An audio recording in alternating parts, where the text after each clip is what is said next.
this man right here, our MC for the event, Jonathan Small, the Executive Vice President of the Oklahoma Council of Public Affairs, has been at the center of it.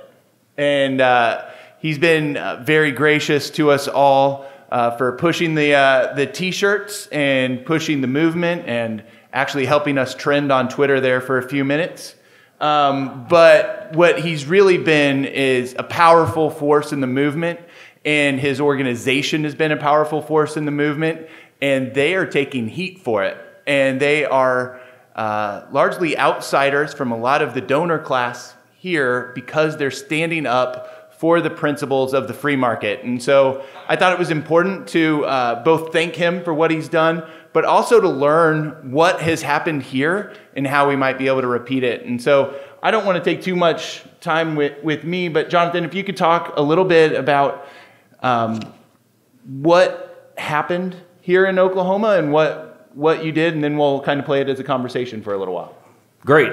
So one of the things that I should mention so that you're aware of what the Oklahoma Council of Public Affairs is, because I want to connect something for everyone. So we are a free market public policy think tank, and so you're already falling asleep.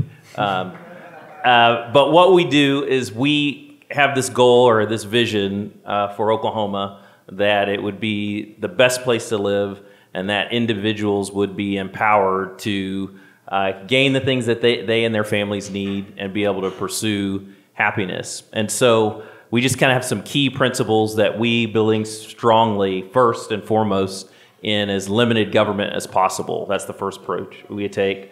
Then the next thing that's really important to us is the pursuit of free markets and individual responsibility. And so the reason that's important is because we're not alone. I would almost guarantee in every single one of your states is a state-based think tank that thinks just like we do. And so I'll give you a little bit of information later on how to connect with them, but there's been some incredible synergies that have happened with us. And so you talked about what happened from a legislative standpoint. Well, so first of all, I have to give credit to where the credit is really due, and that is the doctors that are here in this room that were tired of crony capitalists beating them and their patients into the ground. There's a unique thing about Oklahoma. Most people don't realize this. So yes, there's a lot of healthcare cost challenges in Oklahoma, but when you look at healthcare spending in Oklahoma historically, it has always been well below that of most other places in the nation. And why is that? It's actually because we have the highest amount, depends on the year, of per capita specialty hospitals and independent physician-owned facilities.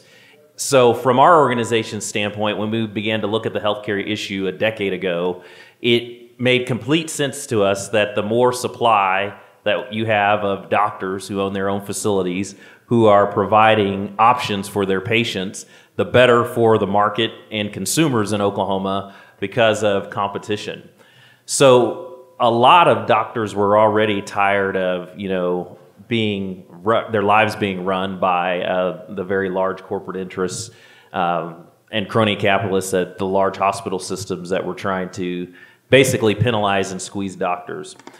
So we began to become aware of the work of Dr. Keith Smith and his partner, Dr. Lantier, at around 2009, even before I had gotten to OCPA. And I had mentioned that kind of the first thing that started for us, as you know, healthcare costs are soaring. They are particularly soaring, as you heard from Adam earlier, in the government space. In Oklahoma, for example, our Medicaid budget has grown over the last decade. What Oklahoma state taxpayers have to pay has grown 161%. The incentives are definitely aligned wrong in Medicaid because there are no co-pays. There's no incentive at all. One of the things that we found is contrary to what the hospitals will tell you, Medicaid actually encourages emergency room spending because that's where they get the most payment. We looked and we noticed that in Oklahoma, Oklahoma taxpayers were spending over $178 million a year on emergency room reimbursements just for Medicaid patients. That's just emergency room visits. The total program is nearly $5.2 billion now. So as we began to look at these kinds of issues and the fact that the state employees' health insurance plan had expanded in costs almost twofold over the last 20 years, we knew that we had to do something about healthcare, because our job is, again, we're looking out for consumers. We want state and government employees to get the best care that they can, but we also want taxpayers to be able to keep as much of the fruits of their labor as possible. So we began to highlight the work that was going on by Keith Smith and the Surgery Center. And at that time, there wasn't anything going on in the government space. All we knew and were aware of the private companies. We later met with Jay Kempton and his group, and we knew what was going on at the Surgery Center and with the Kempton Group, Premier Providers. So we got this crazy idea, I guess I should say I did, that it was time to bring this to the government space. And we held a very large conference on how out of control healthcare costs had become, and where we just dared Keith Smith to take the podium for 25 minutes and open the eyes of lawmakers about the grand scheme that was, really honestly destroying taxpayers and families in Oklahoma with cost. I think I mentioned yesterday, shortly after that meeting, my boss was visited by an executive from one of the very large hospital systems who had heard about this meeting and was concerned about some of the information that our organization had begun to put out about how out of control hospital costs had grown, or healthcare costs had grown. And suggested, and some others in the community suggested, that we didn't know what we were talking about, that we weren't an entity that was worth supporting, and that we should use our influence and our reputation for something that was more productive than to badger the great community enterprise and development that were the hospital systems in Oklahoma. So there's a unique thing about state-based think tanks. We are like you. We start with principle. We don't start with an outcome with which we hope that our friends get enriched. So it was funny because that kind of meeting was actually the exact wrong kind of meeting to have with people like us. When this person left, at our staff meeting, we were high-fiving, planning on how to dig even deeper and to really take the game now to those that were constricting the options of consumers in Oklahoma and hurting people. We see, I really appreciate what Jay said yesterday. So we highly appreciate, I hated school. I could not do what you guys do because I couldn't have stayed in school that long. I would have died. But not only do we see you as doctors, we see you as sellers, and you're small business owners. And that's real important to us.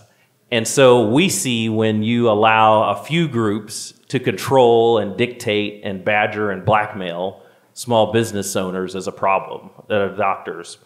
So we began to work on, at the same time, we didn't know what was going on at the same time, we began to work on trying to bring the options that were being provided by the Kempton Group to all these community banks in Oklahoma and a number of the businesses like Bank First that we're now using this to the state. And unbeknownst to us, thanks to the guts of Oklahoma County, they said they'd had enough. They were tired of what they were seeing. And so we began to talk about the story and highlight the story of the fact that in Oklahoma County, in just their first 2 or 3 months, they had saved close to $400,000 in healthcare costs by beginning to incentivize Oklahoma County patients. So I'm going to testify to what Adam said earlier. I've been studying government finance. The government healthcare programs are the worst on incentives. They have the lowest copays and the lowest deductibles. They do everything they can to mask cost. That way then lobbyists can secure all sorts of caveats, and I'll tell you about the one that we were able to eliminate. So we began to highlight that problem, and as you can, or highlight that problem and then the success of Oklahoma County. And then in 2014, we got the idea that it was time for the state's health insurance program to be able to do the same thing that Oklahoma County was doing. As you can imagine, the hospitals and their lobbyists descended upon that piece of legislation and killed it near the end of the legislative session. So think about this. In a year where the legislature has a $300 million shortfall, and your businesses and your contacts and all across industry, you're hearing the movement of moving to self-insured plans, and here on the table is an option for lawmakers to save their employees and taxpayers millions and millions of dollars. And it was snuffed and choked to death in the crib by hospitals. We didn't take that lightly. And you'll hear I have a very sharp tone about this topic because I have a personal story, which we'll get to in the second half. And so we did something that was very unique for OCPA. We decided that we couldn't do this ourselves and that we wanted to make this hurt. So I said we did something that we've never done. We approached several of the government union organizations, and we told them our story, which is what we believed. It was just very unique to find ourselves across the table from people that generally hate us and are fighting against some of the very things that we're trying to achieve. And we felt that it was unfair that for state employees, that instead of getting salary increases where they could funnel or use their money as they saw fit, that the vast majority of increases in compensation in Oklahoma was going to a bloated health insurance program to pad the pockets of people that had made carve-outs for them in state law. And much to our surprise, they actually agreed with us and actually began to support our effort to give state employees the same option that Oklahoma County employees had.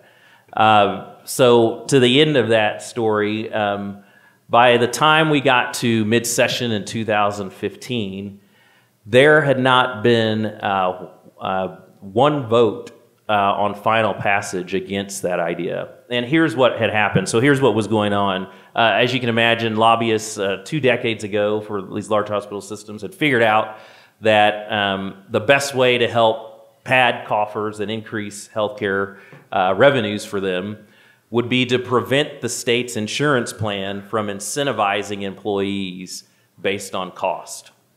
So there was a very arcane provision in state law in Oklahoma that essentially said, regardless of the procedure, regardless of the cost, your copays and deductibles have to be equal. So as we've heard the speakers this morning, so what was happening in the state employees plan is whether you chose to go to an ambulatory center or the hospital system that was charging 10 times what that ambulatory center might be, the copay and deductible was the same to you. So as you can imagine, as a state employee, there was no incentive for you to go to a lower cost facility because the state's employee plan was still going to hit you just as hard as they did if you went and chose an amount that was 10 times that.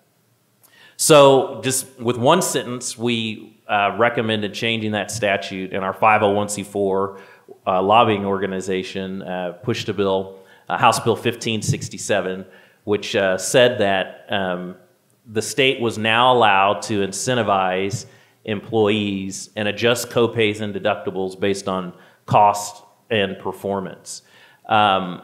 We had several people behind the scenes approach us and ask us why we were running this and would we stop it. And we have a unique thing, we call it a scorecard. We feel that it's important for the public to know, and a number of the state-based think tanks have this as well.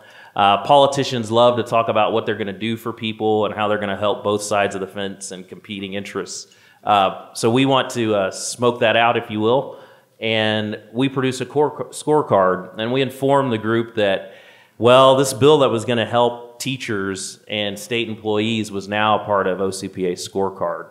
And it would be the test, if you will, of how we evaluated whether or not lawmakers were committed to the free market or not by the end of the legislative session. We also said you're more than welcome to go out and tell state employees and teachers that you don't deserve to receive some of the same benefit that Oklahoma County employees are receiving, and that a number of employees are now receiving in rural banks that are servicing some of the same state employees.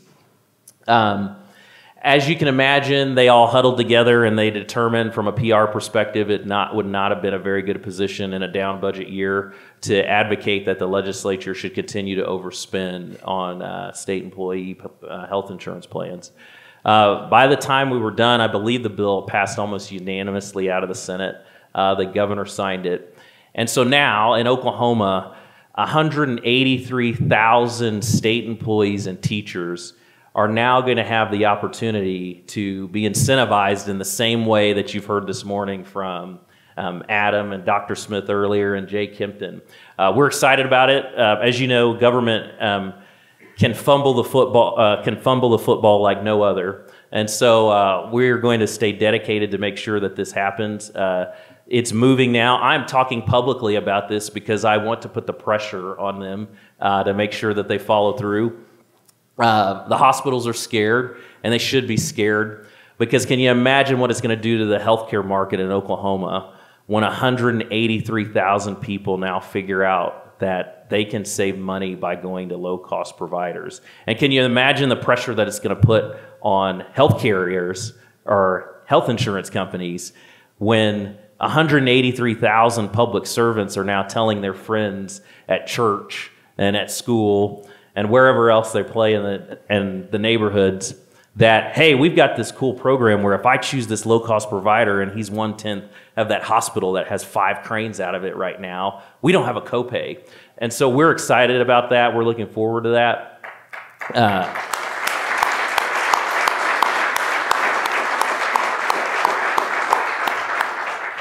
We don't receive any direct communication anymore from large hospitals, as you can imagine. And that's okay. And I'm not going to say that there's not a benefit that they provide, but you go anywhere, see where you drive around Oklahoma City, we're just like your cities. The people buying the most prime real estate and with the most construction going on, it's the hospital system. Well, I want to thank you for everything you've done, and I'll tell you, the hospital administrator that told him that he was concerned about the direction that you all were taking wasn't as concerned as I was getting into your car. Oh. The way and that you have gone after these guys has been amazing. But for everybody out there, it hasn't been easy. And at the end of this, I do want to call on you guys to open your pocketbooks to what they're doing, because it has been important for the movement. Part of the founding of FMMA was Keith Smith and I and Jay saying that, you know, the policy part of this was years down the road, that getting the government to realize they needed to get out of the way didn't need to happen, but it was a long ways away from happening. And seeing how fast the market has moved, and when somebody's willing to bulldog it through and actually get it moving has been amazing. So what you've been doing is great. But can you, we've talked about this, can you talk about some of the background of what brought you into it and what has exposed kind of the hospitals to you? So long story short, you've heard a lot about the Affordable Care Act. And part of my background is I was actually the director of government affairs for the Oklahoma Insurance Department right up until 2010. So I actually got to watch the guts of the Affordable Care Act. And what was interesting, I actually worked for a Democrat insurance commissioner at the time, one of the people I admire the most out of any person I've ever met. And to her credit, she had lots of experience in the healthcare industry, and she felt like the Affordable Care Act was not the answer. She knew that. She was actually in insurance, but she could see the claims, particularly as we help consumers deal with healthcare claims through health insurance companies at the insurance department. And she knew that the problem was the cost of care, not lack of coverage.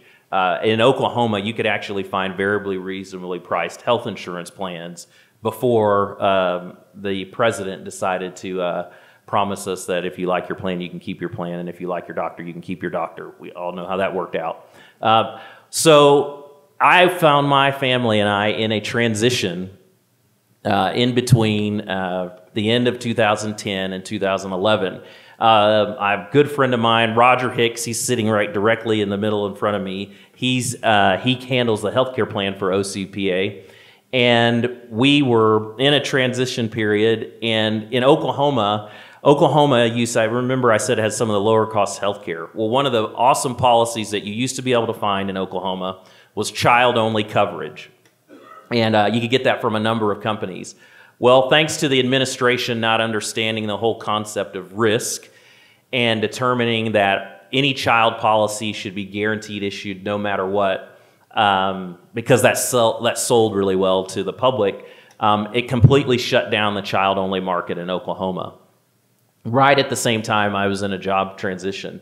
So what ended up happening is that we ended up being without health insurance thanks to the Affordable Care Act, which was supposed to expand health insurance to everyone. And so I wrote a story about how it was very unique how the first black president ended up putting a black family in Oklahoma without health insurance that was trying to be responsible. So as you can imagine, I now pay really close attention to our tax return, given I make these kinds of comments now. So I'm now just a CPA out of protection of my family's own livelihood. We had a situation, you guys all have them, kids, they're wild, they're rambunctious. My daughter, she disobeyed mom and dad. We get bunk beds, my friend and I, we build them. We have just one instruction. The 3-year-old, almost 4-year-old, under no circumstances to climb on the ladder. I said that how many times that night? I can't remember it. Within 24 hours, Savannah didn't believe that Dad was serious about not climbing on the ladder, and Savannah climbed the ladder, and she fell off the ladder and broke her arm. So we were very concerned about this. We didn't have any health insurance. So we visited a children's hospital. And we went down to the, so first of all, what happened, and we had an experience where a daughter of ours, our firstborn daughter, she had a fracture in her toe. And there was a great doctor at the time, great orthopedic doctor, Dr. Davenport and Dr. Keith Smith. They immediately know his name if I mentioned him. Used to have his own practice in Edmond, very popular. And thanks to all the help from the federal government and the cram down and the vice grip, he sold his practice out. So he treated my daughter for $85 in 2008. Fast forward to 2011, my daughter Savannah, we go into this benevolent children's hospital that's got cranes all over the place and doing all kinds of fundraisers. And I called around and I couldn't get anyone at the time, and now I know better. Now we know later I left Keith. I called around and I could not get anyone to give me a quote for pricing to bring our daughter in. They refused. So I called the children's hospital and I said, hey, got a daughter. She's kind of has trouble holding up her arm. She's not wailing and screaming, but we think it's probably broken. And I said, so what's the estimate of the price to bring her in? Well, you got to bring her in because we don't really know how she is, and all children are different, and blah, blah, blah, blah, blah. And I'm sitting here thinking, so as I said on the phone, so is Savannah the first 3-year-old to ever break their arm in the history of known to man? Well, sir, why don't you just bring her in? We'll get it taken care of. So I get there. I've got my credit card out. I keep asking the front desk, hey, what's the payment? What's the cost going to be? And so I sign my life away, committing to pay the charge master prices of whatever they're set at.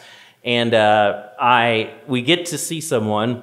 We get 20 minutes of care from the time they see them to the time I think the doctor looked at the x-rays. We actually never saw a doctor. And they put it in a cast.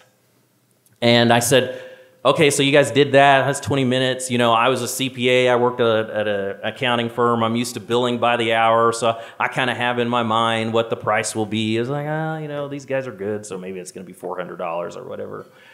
So you guys should laugh at that because that was stupid. So I get the bill a week later, or 2 weeks later, and it was for $1,200 for 20 minutes for a simple wrap of an arm cast. So I lose it.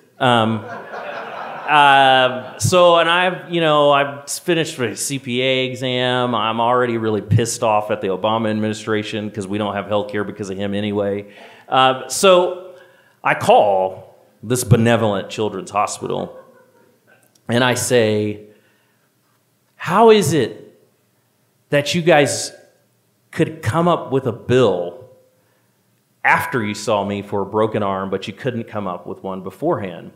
And they said, well, sir, now that we know what you did. And I said, well, but there's just like one line item on this bill, and it's for the $1,200 and for treating the broken arm. And so I'm trying to understand what's going on. She said, well, sir, we don't adjust our prices, and we can't. And we have to care for the indigent, and we have to be a facility that is open to the community. And I'm just like, stop the BS. I don't have time for this. And so I said, well, I don't have health insurance. And I said, so how am I going to pay $1,200 for something that was 20 minutes? I should have gone to medical school, apparently. And they said, well, you don't have health insurance? Well, we can write that bill down to $450. That bill was a bill we meant to send to the insurance companies. And so she thought that was going to pacify me. And I said, well, what the hell? I'm supposed to feel better that if I'd had private health insurance, the bill would have been $1,200? And so I just paid the $450. And I am now in a battle with the same place. This time, it's for them just to look at a hyperextended elbow. $2,200 was the facility charge after making us wait 7 hours in the waiting room. That's why I said I agree with Adam that children's hospitals are the worst, because they'll parade children that really are in need on TV, and they'll tug at the heartstrings of people. And so this led us, which was to my favorite project. It was Senate Bill 560. We were sick and tired of the public being forced into having to enter into these third-party payment systems. And some very aggressive, progressive states, they're doing something that's very evil. They are backdoor essentially banning the public from private payment of health care by deeming that a contract between a doctor and his patient is actually a guarantee of risk. So we worked with Rob Bartlett and several others to produce a bill that protects in state statute the ability of patients to privately contract with their doctor to purchase their medical care.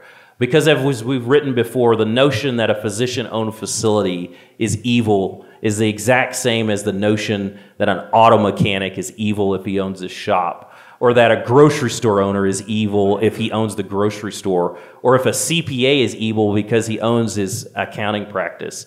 And so now in Oklahoma and in 11 other states, the ability for patients to contract privately with their doctor without anybody, without even a TPA, and pay $50 a month to a facility like Dr. Jeff Davenport's, it's now state law.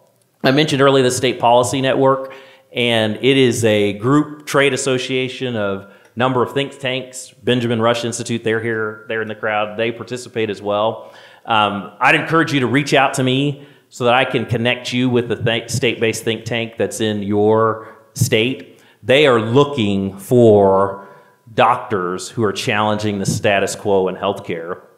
And because all of us are nonprofit organizations who take no government money, we live for the fight between the crony capitalists and the people that want to make your lives miserable. So we love to be the ones to wear the bulletproof vests and allow you to live in anonymity while we publicly highlight everything that those that are doing to block people from care are doing to prevent the good work that you're doing. So I'd love to talk with you afterwards, particularly if you're from out of the state of Oklahoma, because what I want to connect you with the most is your state-based think tanks. There's 12 other Jonathans across the nation that are sitting and waiting in a state-based think tank to be able to push the ability for you to be able to treat your patients just like you desire. The bigger... Yeah.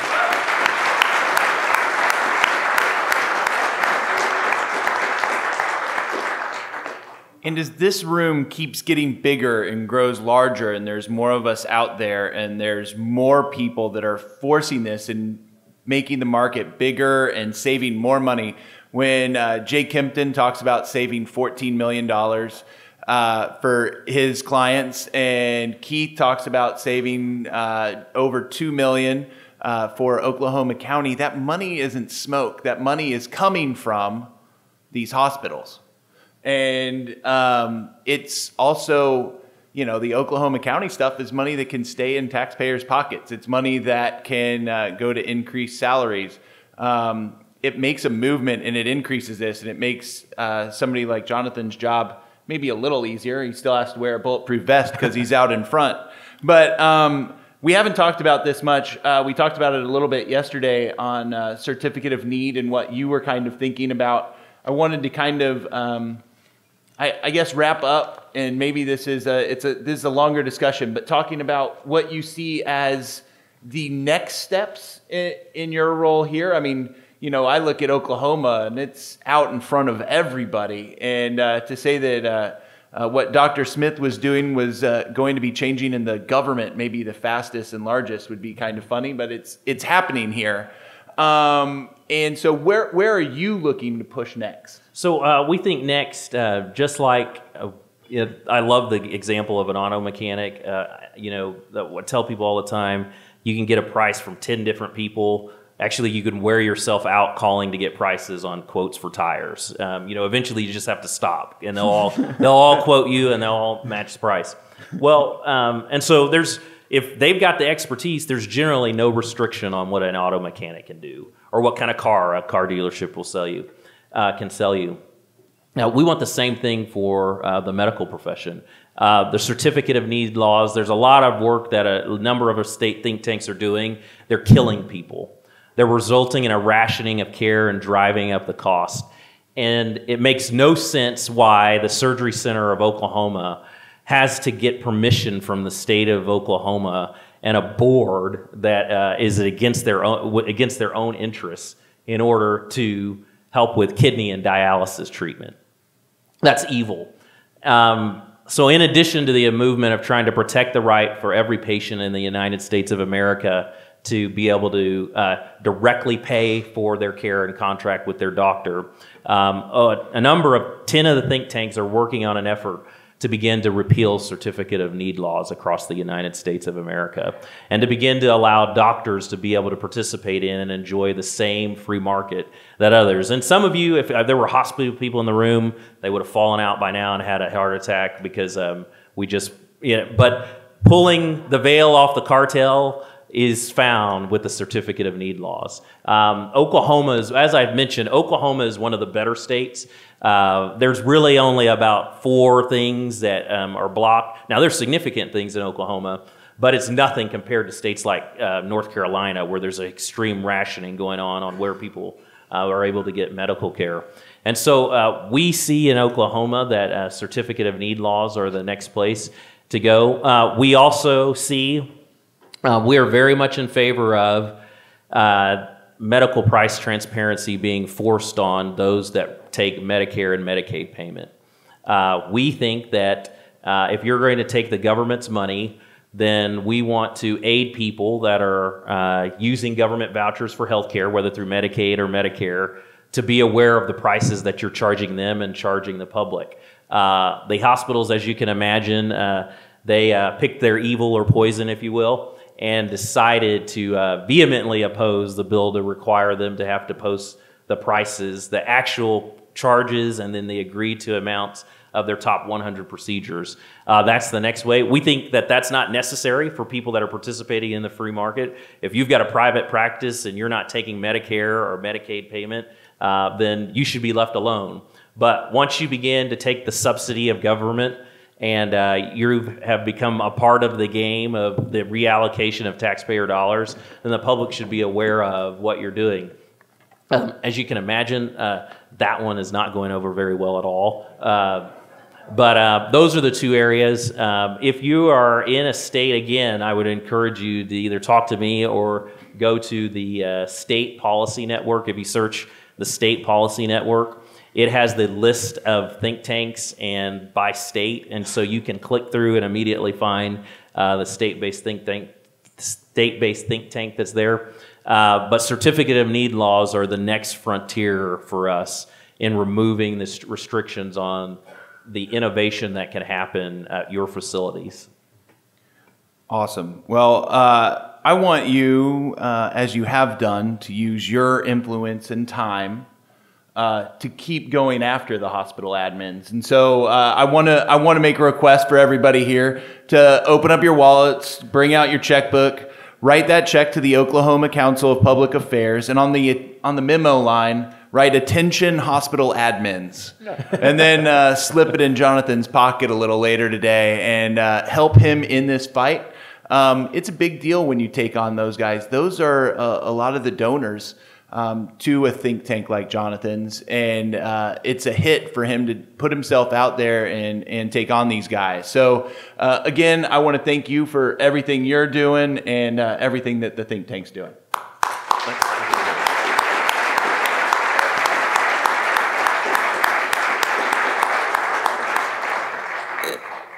Dr. Smith. Jonathan, what do you anticipate the savings to be to the state of Oklahoma? Wild guess, first year. And do you have reason to believe that the other states that have self-funded state employee plans have their eyes on this and are going to be following this? They do. There's actually a meeting of a number of think tanks that are going to take place in November to look at states that have self-insured plans. So one of the beauties of being government and being immune to the rules that everyone else abides by is that they generally can structure their self-insured plans however they want to. The numbers are real. If Oklahoma implements this fully like Oklahoma County did, it could save Oklahoma taxpayers over $78 million a year. That's big time money. And so that you want to talk about a tax cut for taxpayers and empowering government employees that may be on lower salaries.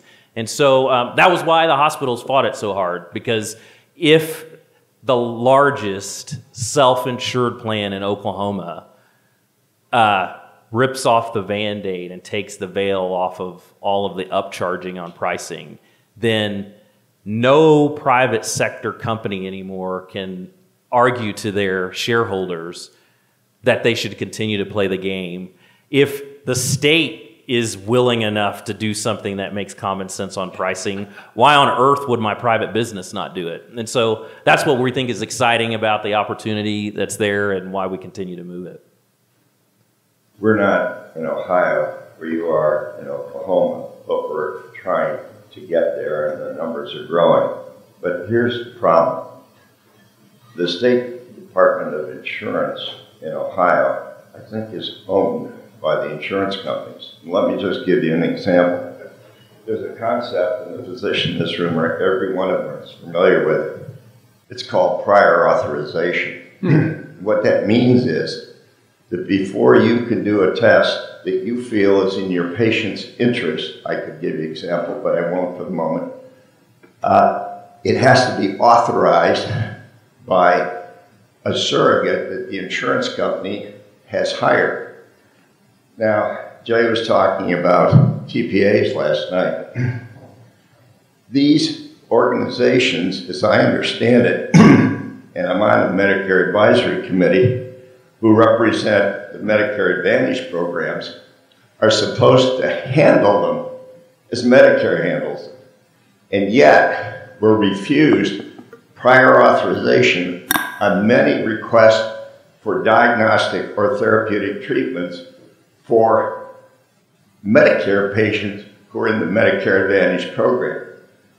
Is this the type of issue we take to the council that you're talking about? I think so. One of the things that, real quick, is that, and I appreciate that concern, but the reason that we moved to do what we did in Oklahoma is that you're going to have an employer with a large enough pool that sends enough of a shockwave to the rest of the system for them to change their incentives. And so if you want to end the abuses on pre-authorization, then the first place you need to start is with the people that have the best ability to protect themselves from the environment that they've created, and that's state government. Many of the states, they have self-insured plans. And while they're okay with bad provisions for other people, they generally are not okay with living under bad provisions for themselves. And that's why we've moved and worked here to give the self-insured plan in Oklahoma this capability, because it's going to be in their best interest, given the significant state employee and teacher presence in those plans, to actually do what's best for patients. So I would encourage you, and I know the guy that does healthcare at the think tank in Ohio, I would encourage you to reach out to them. They're looking at getting their self-insured plan to shift and do exactly what Oklahoma and Oklahoma County's doing. And that's what will cause the shift or the change in the way the market's created. And I think the guy you're talking about is Ray Hederman. Yes, right? That's exactly right. Ray Hederman isn't exactly Jonathan Small, but he is the second best thing. He was a guy that was one of the better healthcare thinkers in DC. Realized one of the same things that I did is that we needed to get out and do something different. He's doing some really good research on hospital monopolization right now as well. So go talk to Ray, and he can help point you in the right direction. Dr. Drew? Three things. First, I noticed that we don't have a wrap-up session, and I want to take this moment to thank the organizers for doing this. You guys have really... Appreciate that. Thank you. Not only have done a good job, but opened my eyes, even though I've been doing this, as I like to say, for 30 years.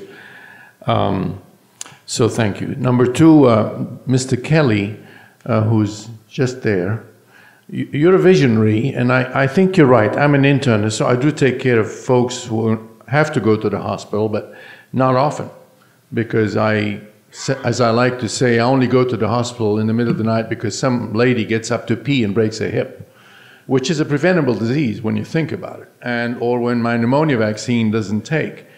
But I do want to just caution you that and not that I'm in love with hospitals, but we have to find a way to empty the hospitals, as you say. But there's always going to be some need for that. And the other thing I want to throw at you before I come to you, Jonathan, is electronic-based medical records are not a good thing. I have a paper record, and I'm very, very, very proud of that because it costs me a lot less, and I don't have to pay an IT monkey to come and tell me, sorry, we can't fix that. So the point is, my financial records are actually a ledger card. And today, listening to you and to Maria, I'm thinking, since I'm a cash-only practice, is that I actually shouldn't have a financial policy for the office because I do not want to be bound by a contract, by contract language that may come back and haunt me, and I think that goes to what Adam was saying. So, Jonathan, my question here, and my third point is, what are the hospitals doing in response to this? So I had this conversation with Keith, and if you know Keith and if you know Jay, they hate the government process. But here's been the problem, a rallying cry. People in this room that support limited government, free markets, and individual initiative, we have done this silly, stupid thing, which is that we have thought if we extract ourselves from the exchange of government, that they'll just leave us alone and let us do our thing, and that's not it. One of the things we're doing is we're working the game like they are. Lobbyists, they'll take anyone's check, and they'll take our checks just like they'll take theirs. And so we are beginning to play the policy advancement game to the very same level of success that they are. We're using messaging campaigns. We are doing things like doing TV interviews. I get great joy out of the fact that we were told to our faces, you don't know what you're talking about.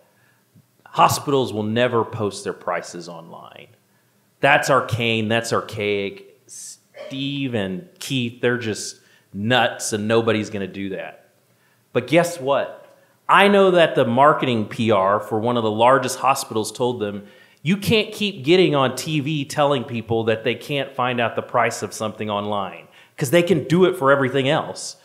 So guess what? The largest hospital system in Oklahoma finally put prices online. Now they're BS prices, but they admitted they could no longer fade the heat of not sharing prices with the public.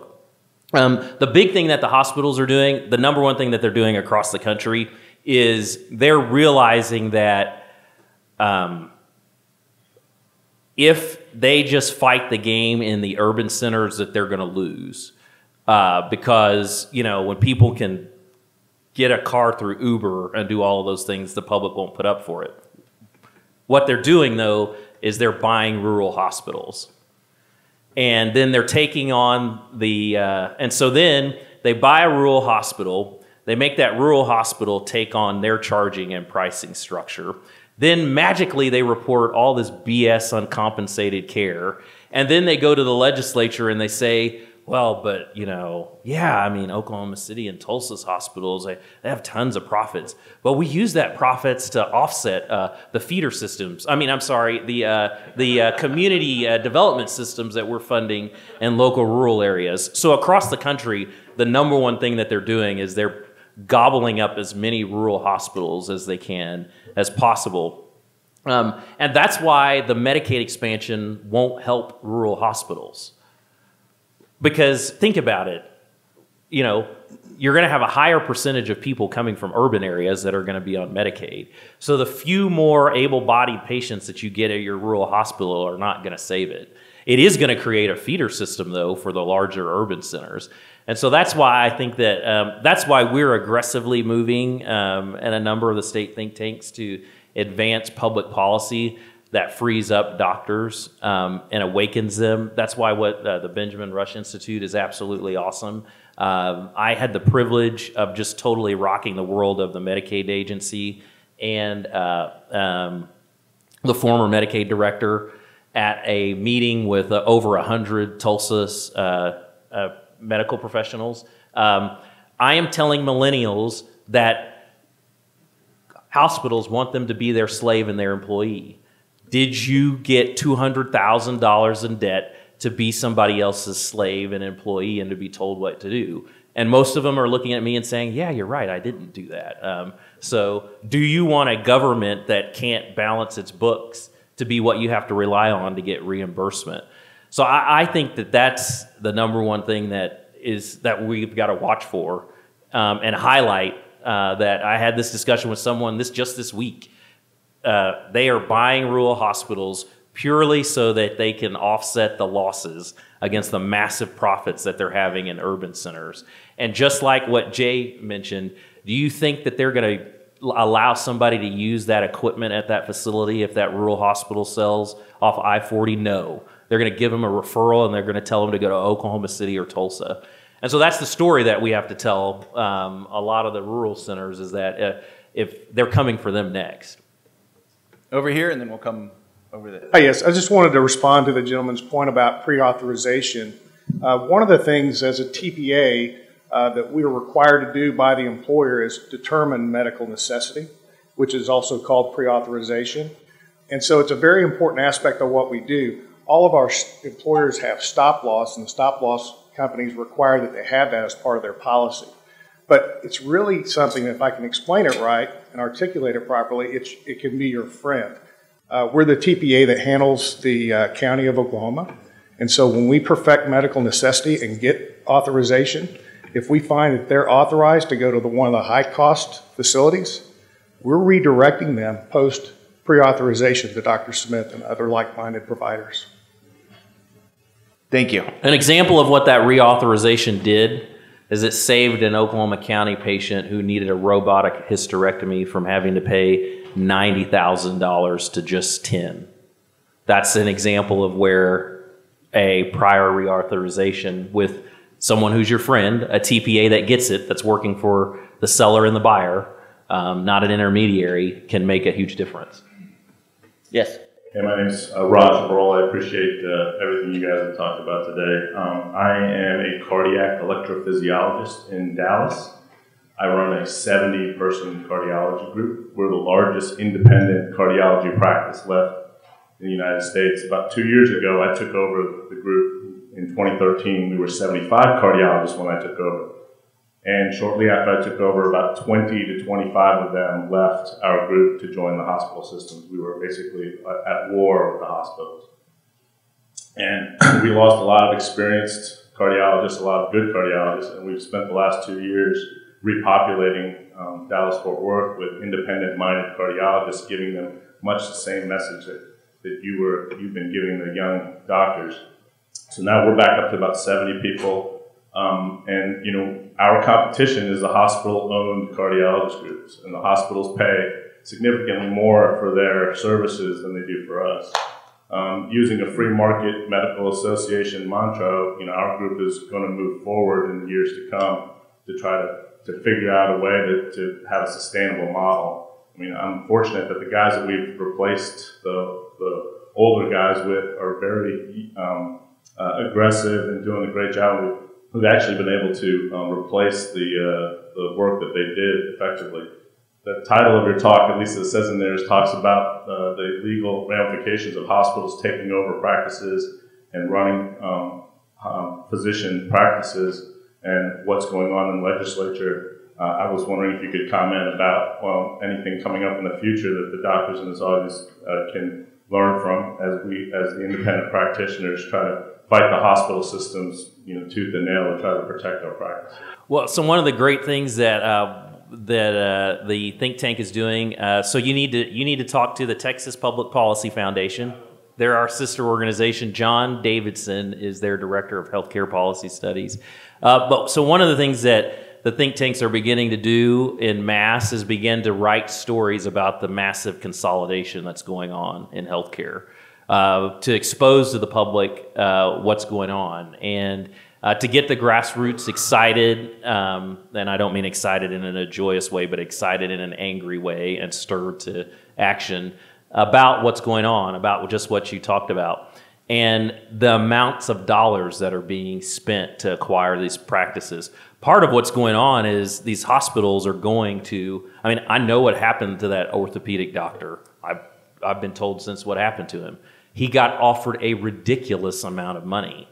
And so when he talks to his extended family about what their estate planning is going to look like, when you get offered 7 figures, and then you can go to the state hospital or the nonprofit hospital and make nearly $500,000 a year for the next 10 years, that's very difficult to overcome. And the only thing that's going to stop that is by getting the public involved and seeing.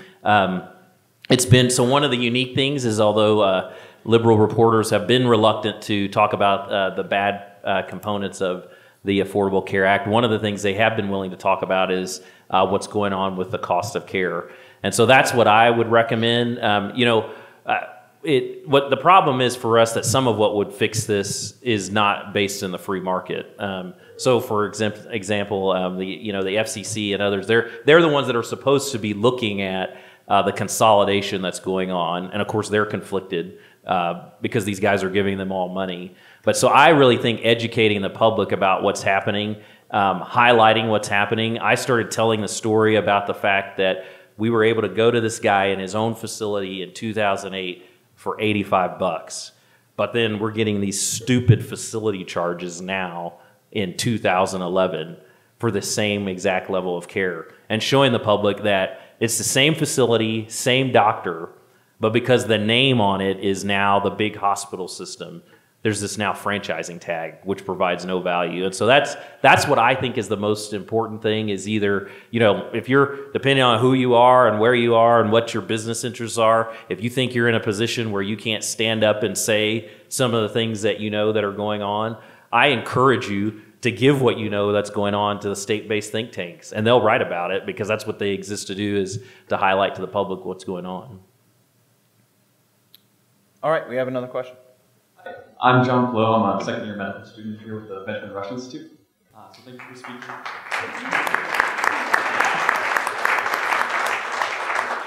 I agree that the more doctors we have, the better it is for the consumer patient. And I'm just wondering kind of what can be done on a state policy level to get around the graduate medical education funding issue that seems to be the bottleneck of the supply side of medicine? We've been thinking about how to deal with that. That's a really tough question. When I was in that room, 100 students, there was probably over $50 million in debt represented in that room cumulatively. And this is another story. It's no coincidence that the two things that are the most ridiculously priced in the United States of America are the two things where government has been most involved in wreaking havoc, and that's healthcare and higher education. Higher education is almost as evil as what's going on in healthcare. It depends on what day, which one I think is most evil. But I think that it's going to take medical professionals stopping writing big checks to the alumni organizations and being pacified with your name being put on halls. And I know that's difficult to say because, you played football or you watched them play football or you guys were in, fraternities or whatever. But there is all kinds of nonprofit money going after bad in higher ed and medical care. And that's going to be the first thing that will stop that. The next thing that needs to happen is some facility or some institution, I don't know who it's going to be, is going to say, we're going to figure out how we're going to be able to have the most low-cost medical degree program, and we're going to advertise it. Rick Perry did it in higher education on some other degree programs in Texas.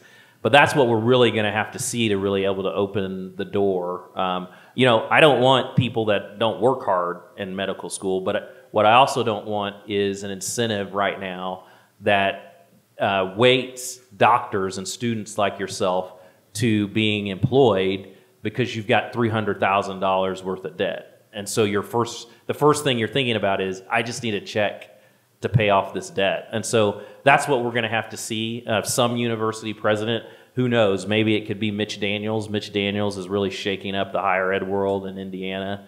But that's what we're going to have to see is a medical university is going to have to look with self-reflection and get its alumni to say, okay, we're going to stop donating to expanding the footprint of our campus across the city and instead dedicate that to scholarships and see how low we can make our medical school for the next generation of students. And I know that's radical and that just put a lot of higher ed and mid staff out of work, but we enjoy doing that. So. Thank you again.